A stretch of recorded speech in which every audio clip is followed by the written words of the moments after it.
Hello, citizens. Imagine this. You take your 1.5-year-old toddler for a minor surgery, sign the standard consent forms, and expect him out in an hour. But when the surgeon comes out, he casually mentions he completely removed one of your child's organs. I would lose my mind, especially if I looked at the medical documents and suspected the consent form had been altered to cover the doctor's tracks.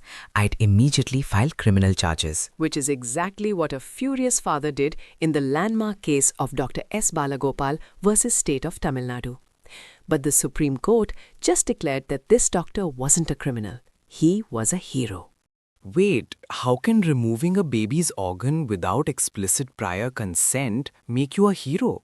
That sounds like a parent's worst nightmare. Let's go inside the operation theatre. Dr. Balagopal is operating on a toddler with an undescended testicle. The original plan was a routine repositioning, a procedure called an Cr.P.C. But mid-surgery he finds something wrong? Yes, he realizes the tissue is highly abnormal and poses a massive risk of turning into cancer later in life.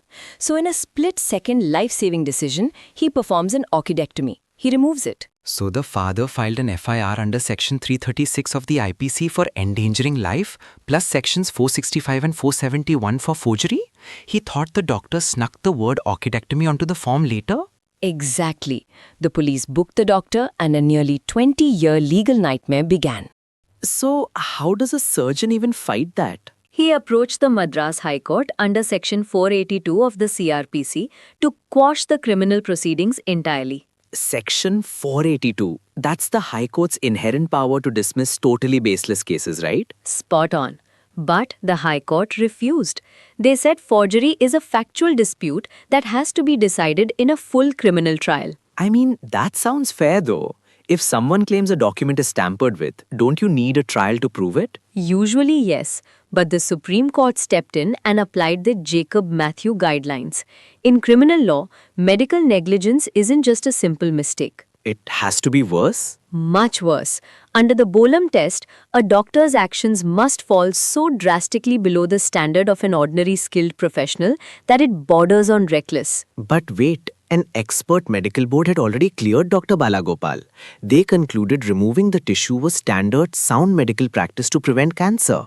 Exactly. The negligence charge was dead on arrival, but that forgery charge was the real trap.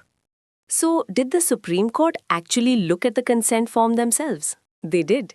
And this is where the judges dropped the hammer. They saw the form had a pre-printed slash right on it. Orchidoxy/orchidectomy. Wait, the alternative procedure was printed on the paper the whole time? Yes, and the prosecution had absolutely zero forensic proof of tampering. No mismatched ink, no handwriting analysis, nothing but a mere allegation. So they wanted to subject a doctor to a grueling 10-year criminal trial for forgery based on literally zero evidence? Which is why the court ruled that while high courts shouldn't conduct mini-trials, they absolutely must pierce the veil of an FIR when allegations lack basic evidentiary support. Wow. So Section 482 is basically an emergency brake against legal harassment. It is. This judgment is a robust shield for healthcare workers. Mere allegations of document tampering without prima facie forensic proof cannot weaponize the legal system against doctors making critical decisions in the theatre. That is a massive relief for the medical community. But for us regular people, the biggest takeaway is about that slash on the form. Exactly. If a printed hospital form includes an alternative procedure, signing it legally implies you acknowledge that alternative medical step might become necessary. Read your consent forms carefully, folks, because knowing exactly what you sign protects you just as much as this ruling protects our doctors.